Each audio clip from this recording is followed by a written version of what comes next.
তুমি তোমার স্বামীকে কি সুন্দর দারুণ জায়গায় বসিয়ে রেখেছ। কত সম্মান তোমার স্বামীর জন্য তোমার হৃদয়ে। বাহ, সত্যি লীনা, আমি কত সৌভাগ্যবান যে তোমার মতো স্ত্রী আমি পেয়েছি।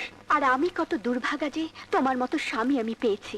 তোমার বুকের মধ্যে ও মনের মধ্যে যত কথা আছে লীলা, তুমি তা সুন্দরভাবে বলতে পারো, কিন্তু আমার মনের কথা আমি তোমাকে বলতে পারি না।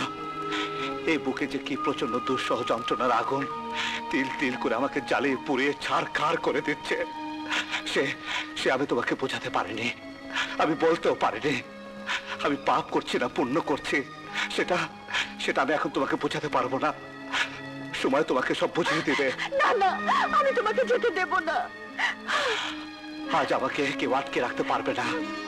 আমি আমি তোমাকে আটকে রাখবো। সরে যাও লীলা।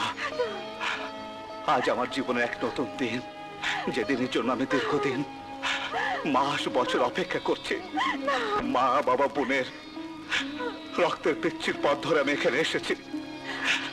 যেদিনকে আমি স্বপ্ন দেখেছি, সেই স্বপ্ন পূরণের কাছাকাছি এসে সেই স্বপ্নকে আমি ভেঙে ফেলতে পারবো না। আমাকে যেতে দাও। না, আমি তোমাকে যেতে দেব না। লীলা, তুমি আমার ভদ্রতা চরম পরীক্ষা দিচ্ছ। আমারও সহ্যের বাঁধ ভেঙে যাচ্ছে। আমার স্বামী দেশের ক্ষমতায় গিয়ে দেশকে ছিন্ন ভিন্ন করে দেবে, আমি কিছুতেই হতে দেব না। না, আজ আমি কোনো বাধাই মানবো না। সরে যাও লীলা, সরে যাও। আমার